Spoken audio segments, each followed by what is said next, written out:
topic. This is a new series on your way out. Please take a sheet. This is a new series. Having a couple of weeks break. Awesome.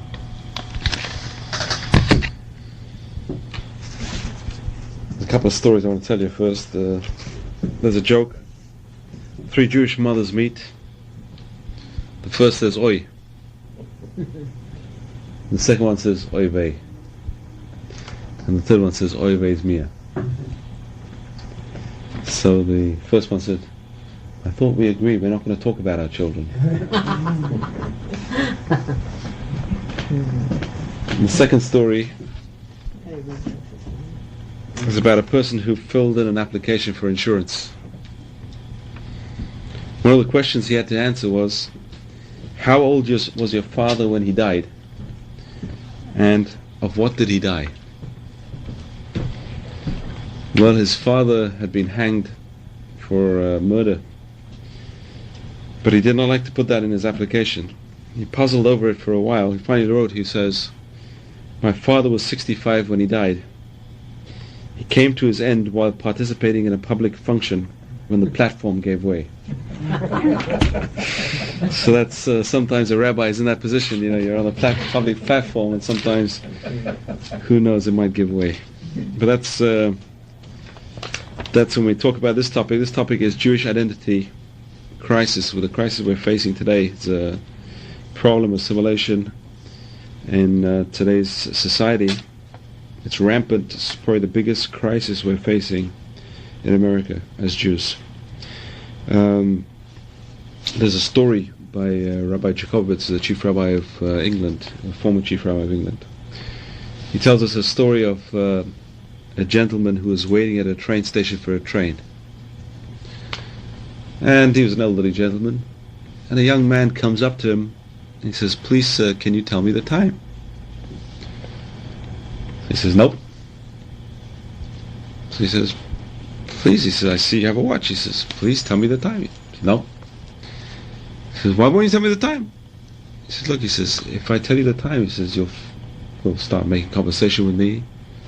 You'll sit with me on the train. You'll find out I have a young daughter. You'll meet my daughter. You'll get married. And I don't want my daughter to marry someone who doesn't even have a watch. In other words, there's consequences which are started from a very early age, which we don't really think about. But the chain of events starts off like a train going on a small journey and leading to a bigger development. So also in our lives. We may not pay attention to the small things, but these small things are leading up to big things. And these big things are problems facing Jews today. And that is a problem of survival in terms of Judaism.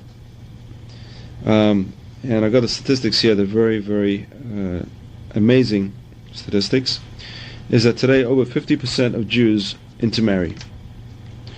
50%, it's interesting, the statistics are 50% of the rich and 50% of the poor. Okay, the middle income bracket is much less. It's interesting. Why? I don't know. Very interesting. The majority of those whose family income is 200,000 or more, and those whose family income is less than 12,500 a year, are intermarried. So it's a bipolar economic intermarriage rate. The willingness with which Jews intermarry leads us to believe that the majority of American Jews sees Judaism as irrelevant to their lives. They are not interested, uninvolved, dropping off and dropping out. The basic problem, therefore, is not just intermarriage, what has led to intermarriage. The continual erosion of Jewish commitment, Jewish values, and Jewish knowledge. In the past, Jewish communities demonstrated their vitality by successfully responding to the challenges of oppression. Today we must respond to the challenges of freedom. So basically what we have is freedom. People are free to do whatever they want, and they're gone. There's another interesting story. It says, many Jewish leaders were flying to Washington, the high-powered breakfast meeting with the president. And on the way they lost their children. That's what happened today. That's what's happening today around us. The leaders of the Jewish people are involved with big things. What happened? They lost their children on the way. There was a survey done about the leaders of all these different organizations. That 50% of their children intermarried. I mean, if they're the leaders, where are we? Where are we left with? Less than half of Jewish children today are being raised as Jews. 46% are being raised as Jews. 38% are being raised in other religions. 38% of all Jewish children today. 16% are being raised with no religion. There's an interesting midrash. The midrash says that at Mount Sinai, God asked the Jewish people, he says, I'm not going to give you the Bible. You don't deserve it. Unless you can tell me what is going to be your guarantee for the future. The Jew says, our children are going to be the guarantee.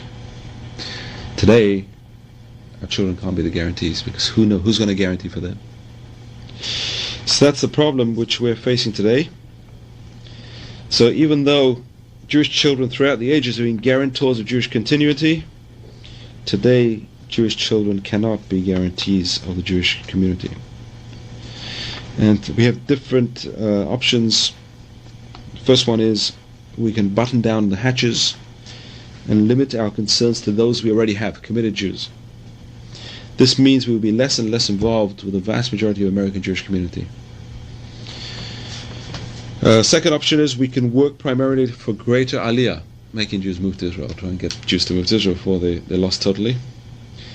The third one is we can acknowledge the problem is difficult and challenging, but one that can be no longer ignored, and that we develop a plan to reach out to unaffiliated secular Jews and bring them back to a commitment, to committed Judaism.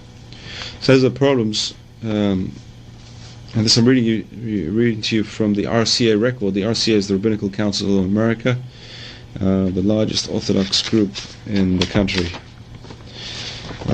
So they're also thinking about this issue. It's a big problem. The Federation also, they paid a lot of money for the survey. A very depressing survey. This highlights of the 1990 National Jewish Population Survey. What does it say? $1 million. Don't know if it was worth it, but I'm going to wake people up. Here we are. Jews by religion. 4.4 million. It was the born Jews who are still Jews today.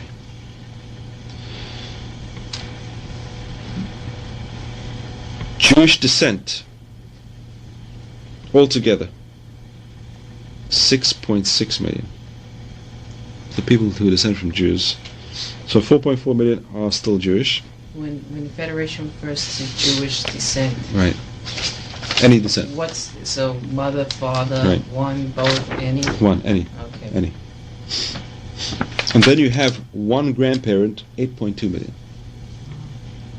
So it's a very, very, very, amazing statistic today. And that is, as I said, the biggest problem we're facing today. And the problem with this is it's a silent Holocaust, in that, people are not shouting, people are not screaming, people are not crying, and it's just going on around us. That's one of the problems we're facing today. The question is, what do we do about it? So to paraphrase the words of Charles Dickens, for Jews living today in America, it is the best of times and the worst of times. This is perhaps the first time in American Jewish history that we have created an educated, committed, and knowledgeable segment of the community with a broad array of supportive institutions, religious and secular, that is dedicated to its own continuity. Unfortunately, this segment of committed Jews represents only 10 to 15% of the total population. So say 6 million Jews, 10%, 600,000 Jews are committed Jews. 85 to 90 are indifferent and Jewishly ignorant, totally ignorant of what's going on. And the less than 15% of the knowledgeable committed Jews have had little or no impact among the more than 85% of ignorant and indifferent Jews. So that's a big problem in terms of what do we do about it? And what are we going to have? What are the problems which we're facing? Today, with high rates of intermarriage, the cumulative effect among Jews the world over is liable to result in losses comparable to the extermination of 1/3 of our people in the Nazi Holocaust. So in other words, we're going to lose about 1/3 of the people, minimum. At least 1/3 of all the Jews today. How many Jews are there in the world today? 14 million. Around 12. 12 million. Oh, I guess 14 million was 20 years ago All or right, something. unfortunately. That's what's going on, unfortunately. When I was in school, it was 14 million. Okay. After the Holocaust, there were 18 million Jews. 24 million Jews before the Holocaust, 18 million after. Today we're down to 12. We're shrinking rapidly. So there's lower birth rate, there's people are getting married later, and a lot of intermarriage and a lot of assimilation. So probably the only place where Jews are going to survive in great numbers is Israel. It's the only place where Jewish population is growing.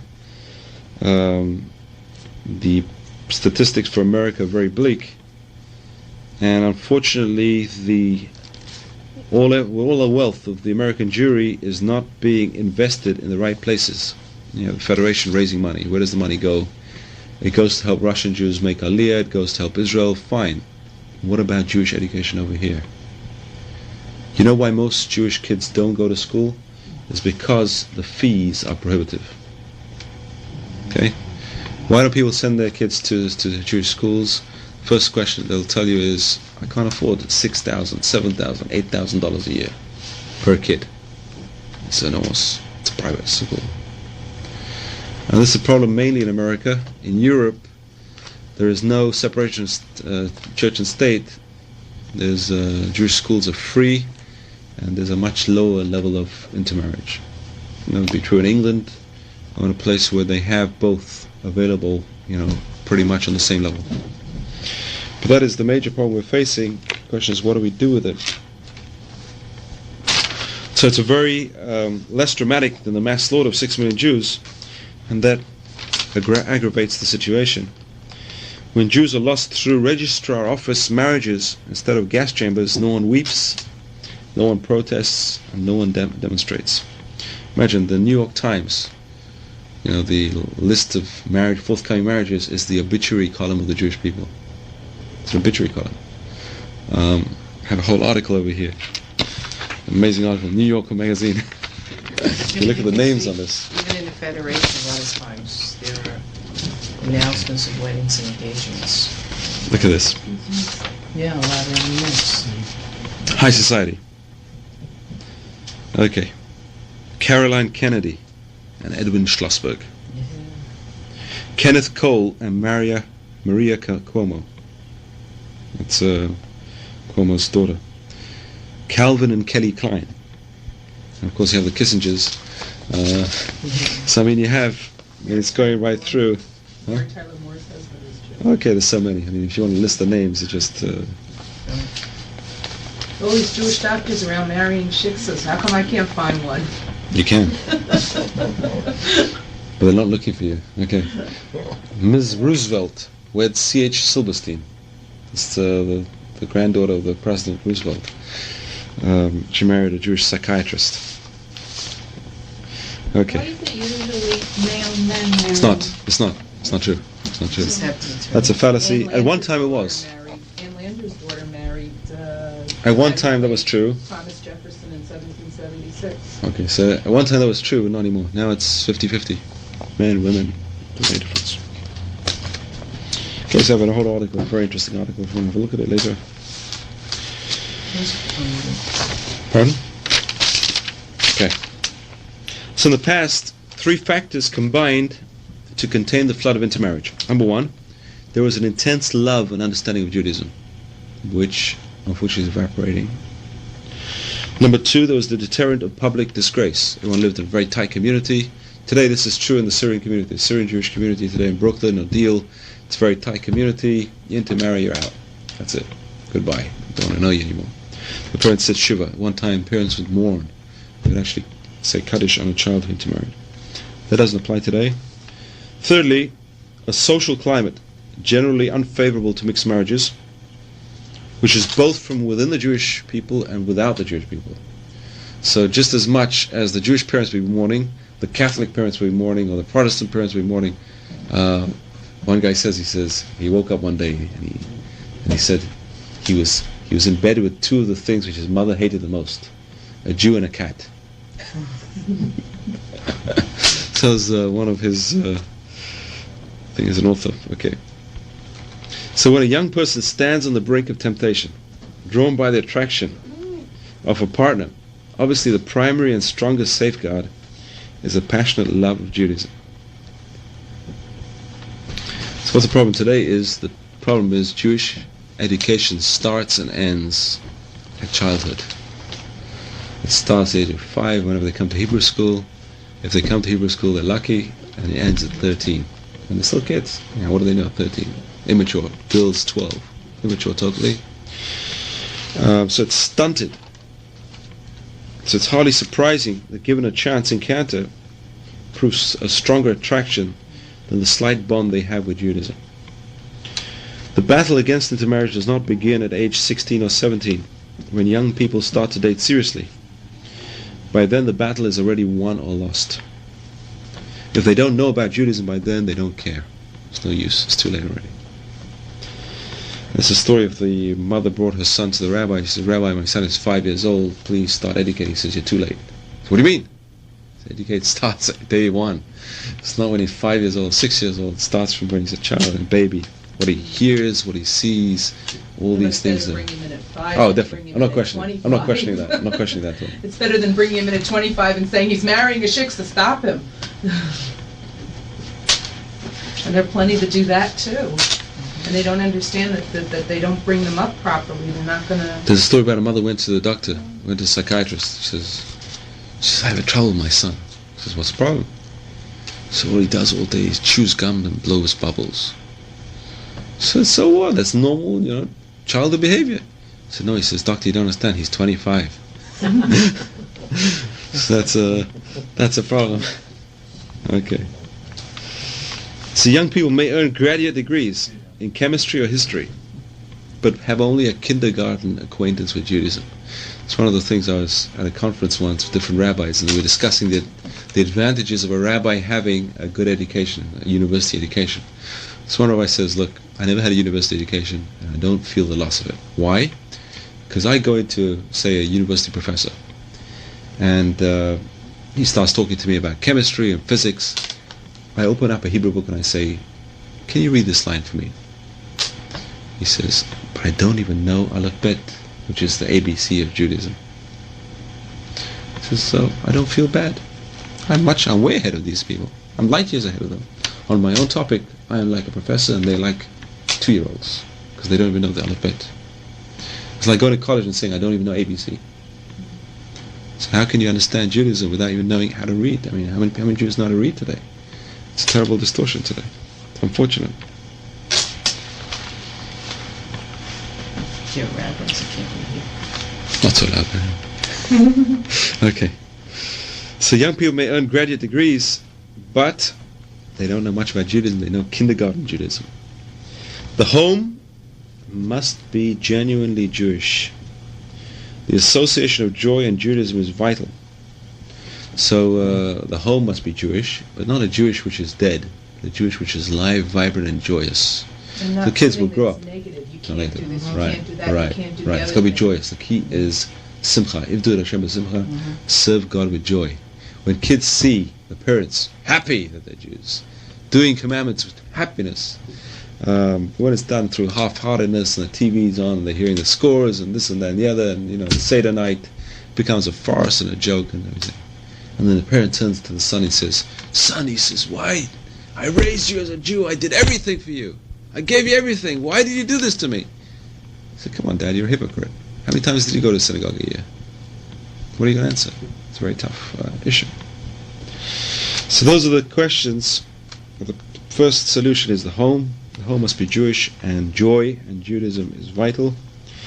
Such Jewish moments as lighting Sabbath and holiday candles must be joyously and continuously celebrated. Books of Jewish interest and Jewish journals and newspapers must be visible and accessible. When I was a kid, we used to do Kiddush on Friday nights, and we used to read Jewish newspapers. Okay, but at least a Jewish newspaper is better than watching soccer or baseball or something on TV. At least it gives you some sort of idea what problems we're facing. I mean, they talk about the problems we're facing as Jews today. The family must belong and attend, not just belong to a synagogue. We have many members on paper, but, if we had these members coming here every day, we'd be packed every day. So not just belonging, but also attending synagogue. Or even if they came once a week. If they came once a week, I wish.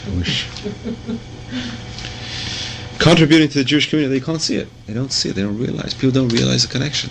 People don't realize the connection between the children coming to synagogue and the children marrying Jews. They don't see the connection. There's a big connection over here. I had one of the greatest moments of my life was a couple of weeks ago. A little girl was crying. It was Shabbat morning. We had a Shabbat morning service over here. A little girl was crying. So I asked the parent, "Why is she crying?" The parent said, "Rabbi, she doesn't want to leave." I said, "Wow." I said, "This is great." So she was enjoying herself. It's great. Little kids come here, enjoy themselves. They have a positive feeling. They don't leave. This is Judaism. This is living Judaism. This is beautiful Judaism. This is what they're going to remember. And this is what they grow up. They're going to say, we want our children to have the same kind of thing. So family is important. Jewish education, formal or informal, is the greatest bulwark against intermarriage. And basically Jewish education is informal. Jewish camps are a big key to our survival. Israel, going on vacation, sending a kid to vacation. I had a kid over here, he's a member of the shul, totally religious. His father wasn't Jewish, a university professor, his mother's Jewish. Totally lost. What happens? He decides he's going to go to Israel for a summer. He went to Israel, you wouldn't believe the change in the person. He's proud he's a Jew. Why you go to Israel? You see what the Jews have done in 40 years. Where people have been living there for thousands of years, nothing happened. Sort of for 40 years, things began to change, and from nothing you have a very advanced society. Basically, the desert is blooming again. It's the only country in the world which is pushing the desert back. All the other countries, including America, the desert is increasing. There's only one country in the world which is pushing back the desert. That is Israel. It's amazing. People don't talk about these statistics. The pride is being knocked out because of propaganda. The constant negative propaganda is getting, too much. Even Jews are believing it. So informal education is more subtle and closer to the home environment than is the formal instruction in school. Over here in Hebrew school, we try and make it as informal as possible. Kids have to have fun in Hebrew school. So kids will say, I want to go to Hebrew school. What happens normally is a kid hates Hebrew school. 13, turned off Judaism, turned off Hebrew school, turned off synagogue, I don't want to see the place again. So there's one rabbi, one of the former rabbis of this place he said, I'm here to hatch, match, and dispatch. Whereas when the child is born, and the child gets married, and dispatching them, unfortunately funerals. So that's what he said, his function was to hatch, match, and dispatch. And that is a very unfortunate statement. That's the only time. So you tell the kid at his bar mitzvah, see you later, hopefully at your wedding, if not at a funeral. That's a terrible indictment of society today. Friends should be carefully screened, since peer influence is often greater than parental influence. A person has to be concerned for the ethical values of their children, attitudes to life, to Judaism, to school, and to the community. So that's a very important. Peer pressure is very, very important. There's a lovely midrash which illustrates this. The midrash talks about Moses. Where was Moses for the majority of his life? Do you know? Midian. He was born in Egypt, raised in Egypt. But as soon as he left the king's palace, he saw terrible injustices to the Jewish people, which he couldn't stomach. So he got involved and trying to save the Jews from that early age. What happened was the Jews turned against him. So this is what their people are like. I want to have nothing to do with them. He runs away to Midian. He marries a Midianite girl. He settles there till the age of 80. He has children with her. He settles there. His father is a former priest to idolatry. What kind of life is this? This is total assimilation. Moses is totally assimilated. If he wouldn't have had the vision of the burning bush, there'd be no Moses today. Moses would have gone totally. Okay? So Midrash says It says when he got married, he made a deal with his father-in-law that his grandsons would know both religions. This is the Midrash saying, look, you're not Jewish, I'm Jewish, let's make a deal. What we'll do is, we'll split 50-50, one son for you, one son for me, we'll split the time between you and me, we'll teach them about different cultures. It says Moses swore that one of his sons would be an idolater.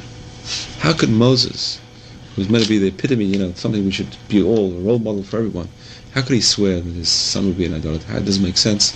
And the answer is the fact that he lived there for so long. In that environment, it's as if he swore that he'd be an idolater. Because the environment we bring up the children in, is if we're guaranteeing their future. As you sow, so shall you reap. If you look at, you never see Moshe's sons being mentioned Zero. in leadership roles, or they're born and that's it. Right. In fact, his grandson is mentioned. Only there's no mention of Moses' name by him.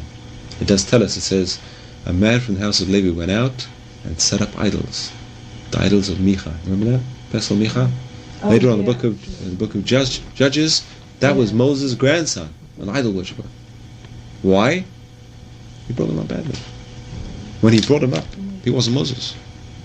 He was running away. He was assimilated. Yes. How did he get to be chosen? Why How not did he? someone else? Why himself? I think it's because in his early years, he showed this leadership quality. He was willing to put down his life for the sake of his people. They didn't appreciate it, so he ran away. But he had that quality of self-denial for the sake of the people. That story about the sheep, their little lamb. Right. Okay. That's a midrash. That's a midrash. But this is biblical in order. As soon as he got out of the palace, the first day he went out of the palace, he goes. Then he sees an Egyptian beating a Jew. He tries to save him. First day, he could have just said, "Look, I'm going to be the next pharaoh. To hell with everyone else. I don't care." He's willing to sacrifice himself for that. So he saw they weren't ready. They weren't ready yet. He ran away. Okay, so Israel is very important. Participation in Jewish social causes is also of great value in strengthening one's Jewish identity. Parents must not forget that they are an important part of a Jewish environment. Because the parents themselves are Jewish. They can't forget, I'm Jewish. I'm going to make sure I do Jewish things. But if parents the child doesn't see his parents doing anything Jewish, what symbolism is Jewish though? My parents were Jewish, so what does that mean? It means nothing. Or if a parent is pretending Judaism, the child will detect it on failing accuracy. So that's something which people have to think. There's three things which we have to build on: the home, schools, and Israel. Those are three things which we have to really build up to create more of an identity. So intermarriage raises all sorts of problems. When a son is born, will he be circumcised or baptized? Will the baby be named in a synagogue or in a church? December is a crisis month. Will it be Christmas, Hanukkah, Kriska, or Hanumas? A permanent confusion and loss of integrity. How will the families feel? The in-laws. Normally we all have in-laws. In-laws are outlaws. But in intermarriage we have enemies, not just in-laws. Two armed camps. Right. Not anymore. That's one of the reasons why it's so widespread now. Is it possible that they would cause no dissension? If they do, should you cut them off and thereby cut off any chance for an extended family? One of the unconscious motives for having children is the desire to assure a life beyond your own existence, a sort of immortality. Will parents see in their grandchildren some continuation of their own lives? They have Jewish grandparents and Catholic grandsons. Will the grandparents say, look, this is a continuation of me? No. So it's a tough issue. Children have a way of becoming demanding realities. There can be no more theories when a child asks, Dad, are you coming to church today? Should the child be asked to choose the preferable religion? What happens? They both grow up. I'm going to offer him the choice. That is very democratic. It's a lot easier to go with the majority than with the minority, no matter how nice the minority is. Right. So it's very democratic and very thoughtful, but to do so involves choosing one parent over the other as well. Worst of all, who is the child? There's a famous story of Benjamin Disraeli. Benjamin Disraeli was baptized for his bar mitzvah. his father had a very big political battle with the members of his synagogue. So he went to the ultimate. In those days, there was only one synagogue in the whole of England, Bevis Marks. And the father was involved. He had a political battle with the board. Said, "To hell with you guys! I'm becoming a Christian." He baptized his whole family. Benjamin Disraeli became a Christian at the age of 13. That was his bar mitzvah gift. He grew up to be the prime minister, one of the best prime ministers of England. And He also passed a lot of laws of tolerance. right. Queen Victoria, who was a He never friend of his. forgot that, he never I forgot, with his name like his, how could he forget? Yeah. Disraeli? Come on, with a nose like his, how could They all made fun of him. No one let him forget. But anyway, he was married, never had any children. Queen Victoria, who was a friend of his, asked him one day, he says, "Tell me, Benjamin," he says,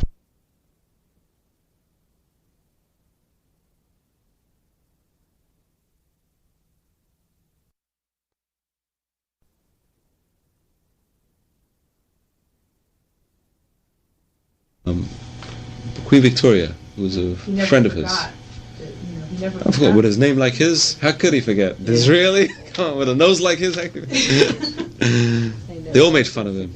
No one let him forget. But anyway, he was married, never had any children.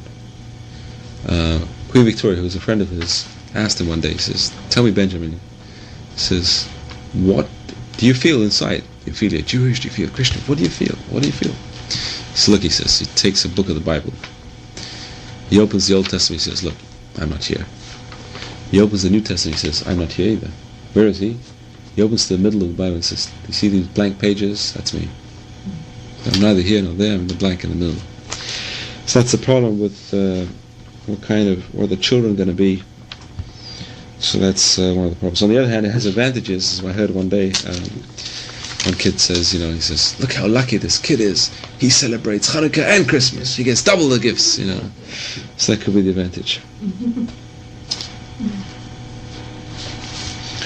So the post-emancipation period has taught us that Jewish survival is no easier, and certainly no more assured in conditions of freedom than under persecution. The statistics said if no Jews would have left their faith, how many Jews would there be today? That's right, 250 million. Imagine the population of America. We lost an amazing man in Spain. It's one of the biggest losses. A quarter, and some say half, of the known Jewish population of the world converted to Christianity at that time, forcibly. Lost half. Spain, Portugal, later on. Portugal. So very tough choices were posed to Jews. In Muslim countries, when Muhammad started, he gave the Jews choice: convert or be killed. Or the Jews converted. Till recently in Greece, before the Second World War, you had a secret group of Muslims, very much like Marranos, secret Jews. Imagine Muslims who are secretly Jewish. There was a minister in Turkey who was called by everyone a Jew, even though he was a Muslim, because he was called by everyone else as a Jew, even though he wasn't a Jew. No, there was one. He wasn't a Jew. Was he Jewish? He was a secret Jew. He was from the secret Jews. So anyway, so that's They're in Arizona and New Mexico. They're what they Marranos, call descendants of Marranos. crypto Right. Jews. Descendants of the Marranos. They're still going on today. They still do the same things. But They go the to thing church, is, they do the some same of them things. Some of them know they're Jewish, and some of them don't know they're Well, Jewish. they don't know they're Jewish. They know they're Catholic. descended from Jews. That's what Yeah, they know. but some of them think that some of them found out that not all Catholics light candles every Friday night. Or Right. That's how they realize something's fishy over here. I had a case when I was in Vancouver. A guy came to me. He came from South America. He had a very old Spanish name, a Jewish name. And he says, Catholic for many generations, he says he knows that his family only marries with certain other families. They always keep amongst themselves. They always intermarried amongst themselves. And they have these strange customs, lighting candles. What is his status, he asked me. Can I be considered a Jew or not? I said, no, I'm sorry, you can't. Unless you have 100% proof. Going back, all your mother's line, going back all your The lineage. reading a few years It's ago, tough. there was someplace in South America where they were investigating. Yeah, they In investigate all Israel over. to investigate to see There's if a- they were actually Jews. I don't There's a know group in where it Israel was. called Was it Amishav. Chile or someplace Peru or someplace like Peru. There was a whole tribe of Indians that converted to Judaism, and they moved to Israel. They're living in Israel now. Same thing in Portugal. They found a whole town. There are towns in Portugal that are still Marranos today. Everyone goes down Friday night to this basement and they light candles. And then they go to church on Sunday morning. Very strange. Okay.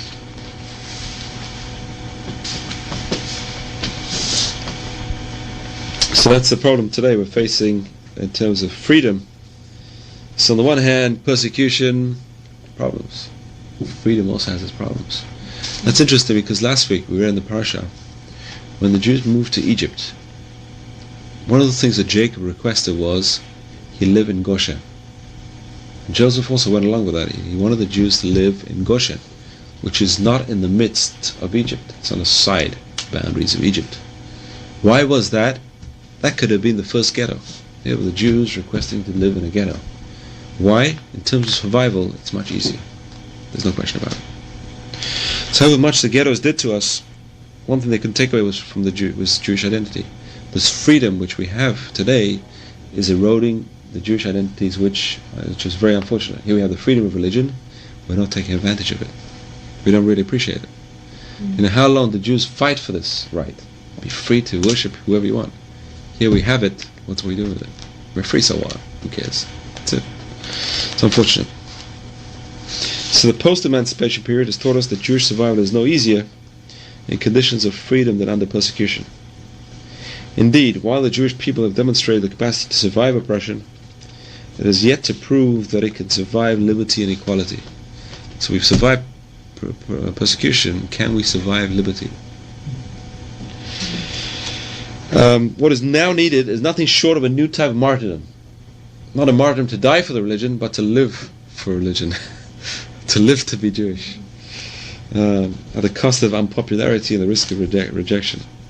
It's a very high thing to do. In the end, however, the choice of whether to marry or out or not is a highly personal decision, little influenced by communal policies and attitudes. The real argument to be overcome is, as long as we are happy together, who cares what the rest of the world thinks? Who cares about anything else? We're happy. And today more and more parents say the same thing. I don't care, as long as my son's happy, as long as my daughter's happy, let them be happy. You know, I'm a nice Jewish parent, I care about whether they're happy or not. Okay. The experience may show, as in fact it does, the rate of marriage failures and divorces is twice as high in mixed marriages as in normal marriages. Sociological surveys may also indicate that children brought up in a spiritual no man's land are more prone than others to end up in misery and mischief. Let's take a couple of cases recently on the news. Joel Rifkin, son of Sam. Amy Fisher. Howard Stern. Very mixed up guy. They're all, look at them. But no couple in the flush of love thinks or even fears that theirs will be among the marriages to strike disaster, that their children will turn out as misfits. Young people no more believe that they will land on the wrong side of the statistics than do inveterate smokers. So love is even more irresistible addiction than smoking. So what we have to do is we have to teach our children that a good time is not the end. It's not just a matter of love, though. What is it? It's a matter of, like, people who Convenience? get to be my age and are still single and haven't met the right person, right Jewish person, and they're meeting people who aren't Jewish, and they go, well, maybe it's better to be married and have somebody than be alone. You know, and the thing is that the Jewish community is not addressing it well enough. They're not making enough of an effort to get single people to meet other Jewish single people. They're not, especially, I mean, if you take 2 steps out of New York City, if you take 2 steps out of Manhattan, Finished. never mind New York Finished. City. It's That's like, where it's happening, Debbie. there's nothing. Maybe you should move there. No thanks, I don't want to live in For a New while, York just for a City. while. A couple of I don't days. want to live in New York. Give it a chance. I lived there 9 years. That's We'll enough. set you up over there. I lived there 9 It goes years. back to the story about the watch. If children, Yeah, but brought it's up just- around it's too other much. Jewish children, that's the children they're too going to meet, many. and that's the children they're going to marry. Hopefully. You know, if Hopefully, they yeah. don't have a watch, don't sit next to them. Right. So that's a They don't problem. have a what? A watch. A watch. Oh, you missed the story about the watch. Oh, Yeah. So that's a cult of happiness, is that happiness is the main thing. To Jews, this notion is particularly obnoxious. The cult of happiness could have saved the Jewish people 2,000 years of agony. They just opted out. Look, there'll be no Jews today. No agony, no suffering, no nothing. Just close Israel down. That's what they're trying to do. Just close it down. Get out. No fights, no wars, no nothing, and forget about everything. That's the cult of... Where would this world be today if all the Jews had been gone? It probably wouldn't be here anymore.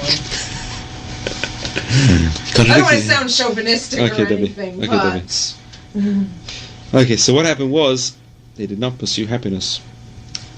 You know, the Talmud says something interesting. It says, a person who pursues honor, honor runs away from him. The person who runs away from honor, that's the person who honor runs after. Same thing with happiness. The more you pursue happiness, the more it eludes you. The person thinks, you know, I'm going to buy this thing, I'm going to be happy. What happens? They buy it, they have it for a week, look for something else now. I'm going to climb Mount Everest, then I'm going to be happy. Climb Mount Everest, now what? What am I going to do now with my life? So happiness is constantly eluding a person. The truth is, sacrifice brings happiness. You feel something worthwhile. What is happiness? Happiness is feeling, I did something worthwhile today. I've really done something in my life, my happiness. So the person achieving brings happiness. But achieving things takes a lot of pain. Despite their ordeals, Jews loved life more passionately. They clung to life more tenaciously. They mourned with the dead with greater grief than anyone else.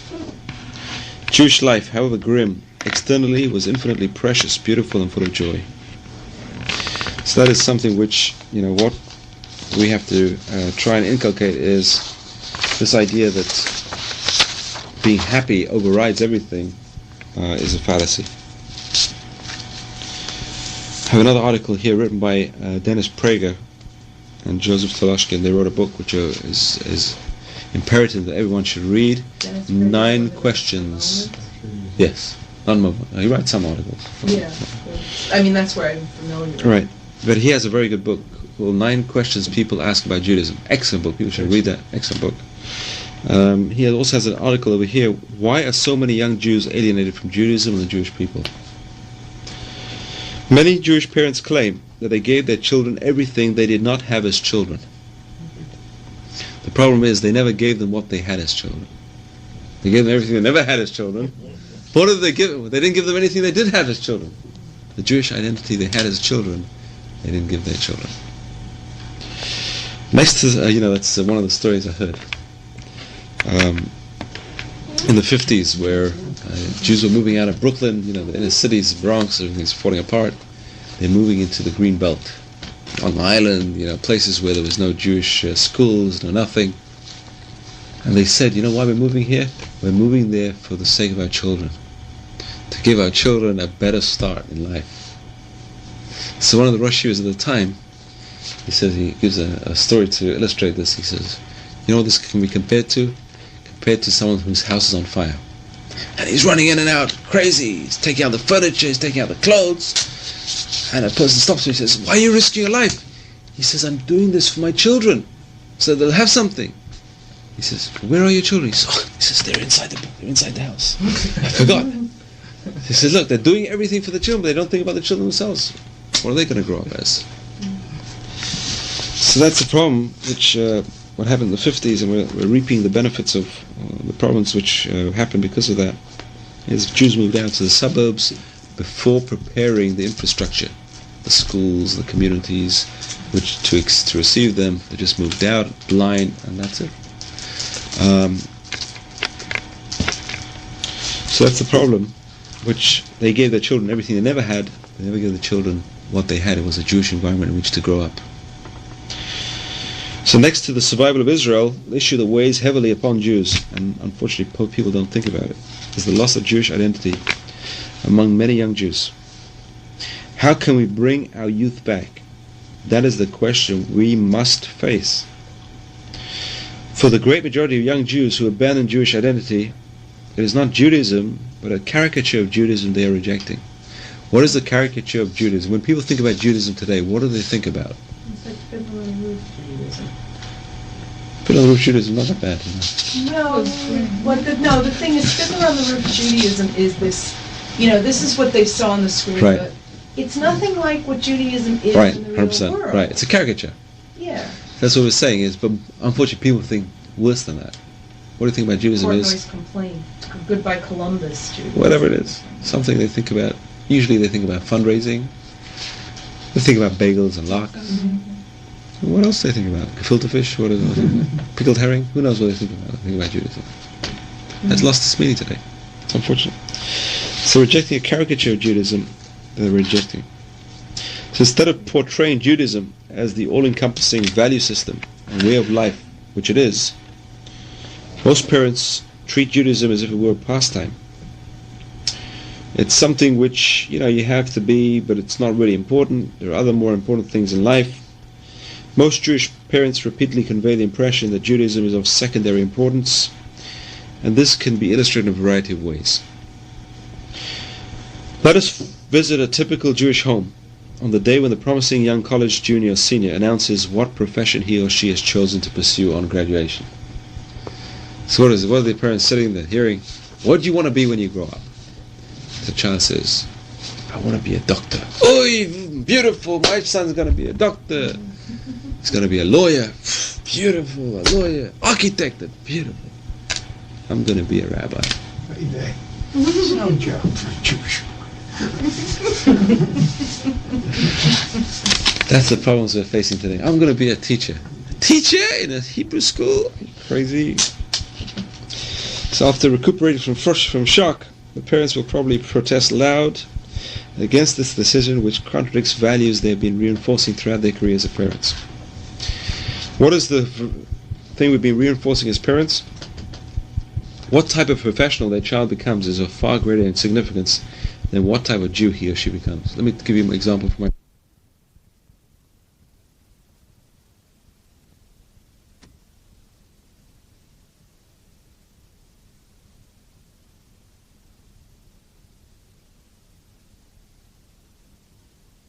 She appreciates it more than anything else. It sounds like my brother is going for smicha right now, and my mother's more concerned that he finishes his college degree and that he gets his degree in computers than he wants to go into chinuch. Right, she wants him to be a programmer. So they are. That's it. That's where we're losing. We're losing the battle. So because Jewish parents have been far more interested in producing accomplished professionals than accomplished Jews, the Jewish community suffers from a surfeit of accomplished professionals who are alienated Jews. So they're great professionals, but they're terrible Jews, or other Jews. So how often we hear of the parents speaking of their wonderful son, the doctor, the lawyer, the professor, only to add softly, who doesn't care about being Jewish. So that's the problem which we're facing, is the stress on secular values, universal values. Another reason young Jews become convinced that Judaism is of little consequence is that fearing that their children will become too Jewish. God forbid, he may become religious. Oh God, religious? Oh no, that's the end of the world, the pits of the world. I heard stories from these people who are involved in deprogramming, Right. anti-missionary stuff. They'll join a cult. They joined a cult of Or Sameach. Jesus, and the parents would come to this organization and they'd say, our son or daughter is involved in this cult, and they said, well, the first place you should have him get involved with Lubavitch. Oh, well, I don't want him to be too religious. They were more concerned that they should become too religious Then joining a cult. than joining the cult. It was worse to become Lubavitch than to join the cult. I have cousins who are upset because their daughter got married to someone who's more Orthodox than they are, and now to Shul Shabbos, because it screws up their whole schedule. They can't go visit him on Saturday, they can't do this. That's a famous joke. It says, a man told his son, he says, never, never, never marry a shiksa, which means never marry a non-Jew. So having the son, he went to college, he met a nice girl, he married her. So they wanted to do it right, they went and converted. The girl converted, she said, look, I don't want to go Reform, I don't want to go Conservative, I want to go Orthodox. She went the whole 9 yards. So the guy comes home to visit his son. So today is the Sabbath, sorry. You can't write, you can't travel by car, we can't go anywhere, we can't do anything. So I told you, he says, never marry a shiksa, I told you. So that's the irony, because the non-Jews become better Jews than the Jews. I had a case in my community in Vancouver.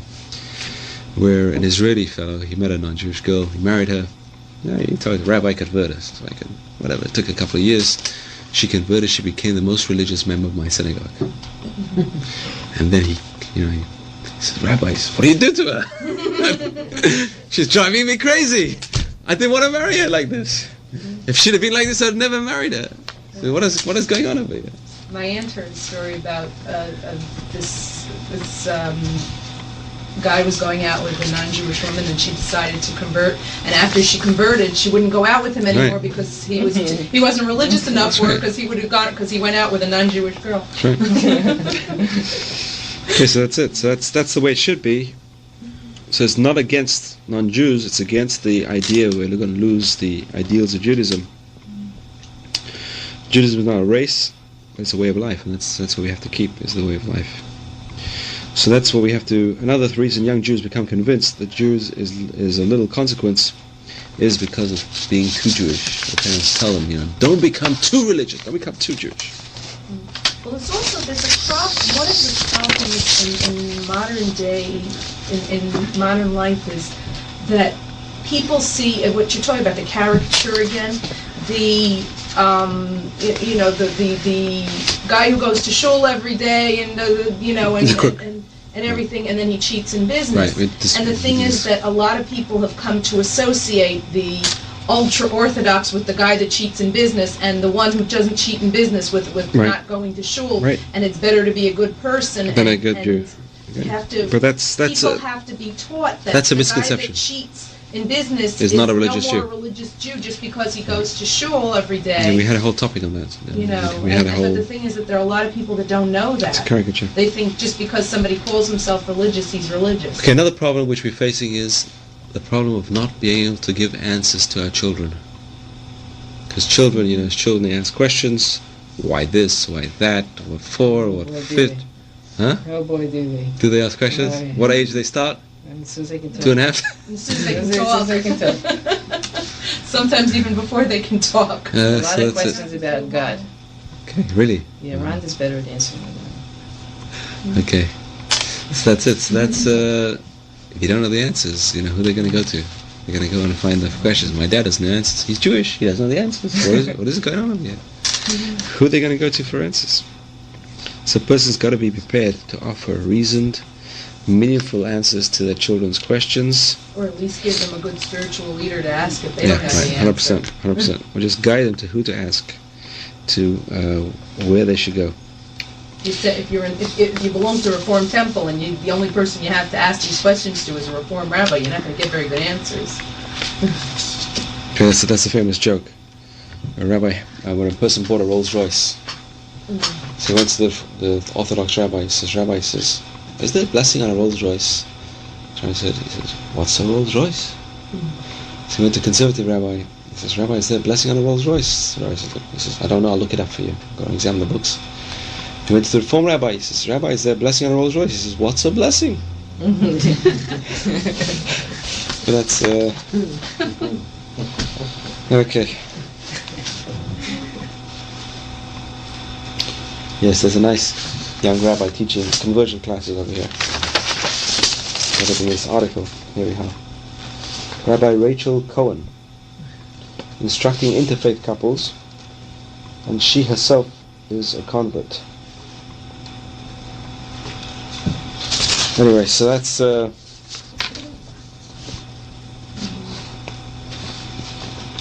so questions are very, very important. Questions are very, very important.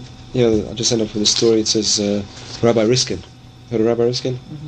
Very, very famous, young, dynamic rabbi who turned around, Manhattan. Yeah. He turned around Lincoln Square area with the young singles. Today, not so much. Today, it's more middle-aged crowd. He's now an Ephrat. I hope he has a place to go to when they finish with him. Hope Ephrat is still on the map.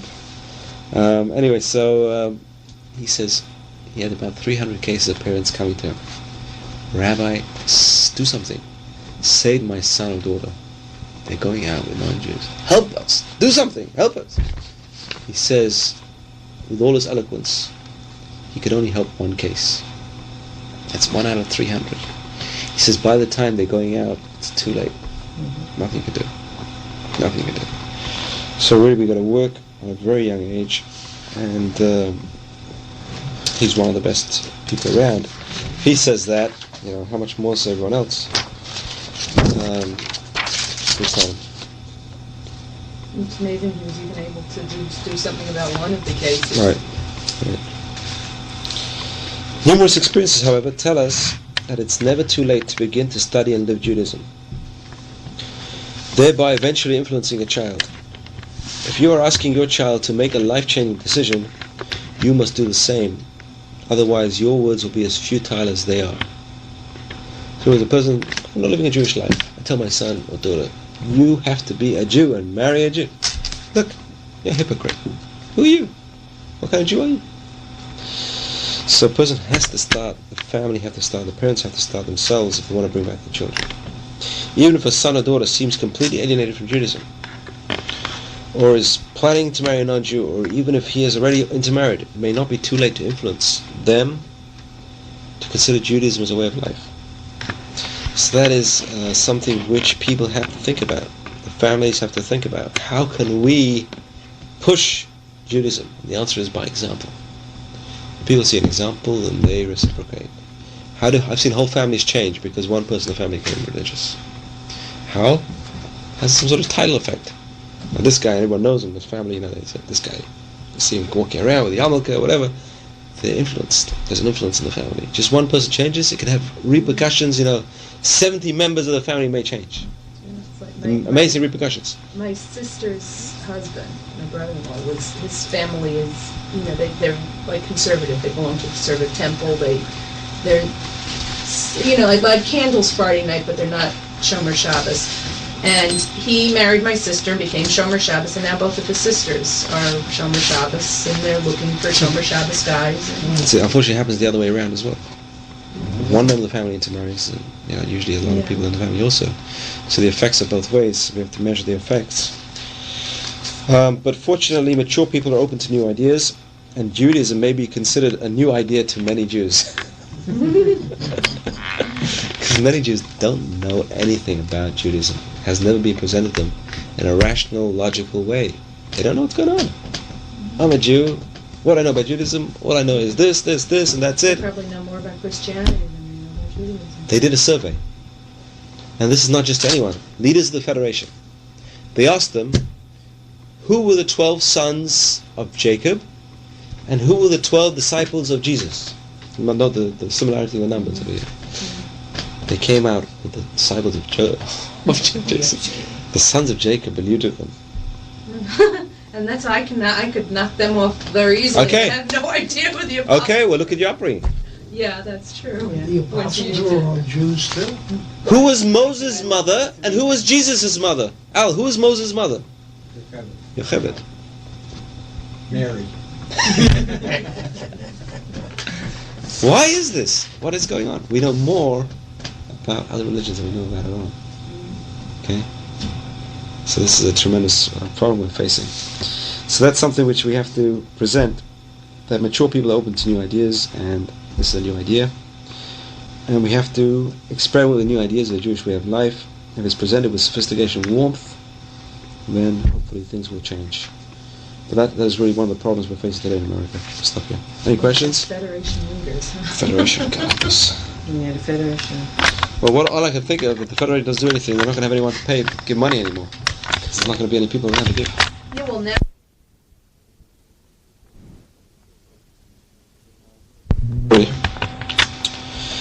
This is a true story about a guy who went to the rabbi.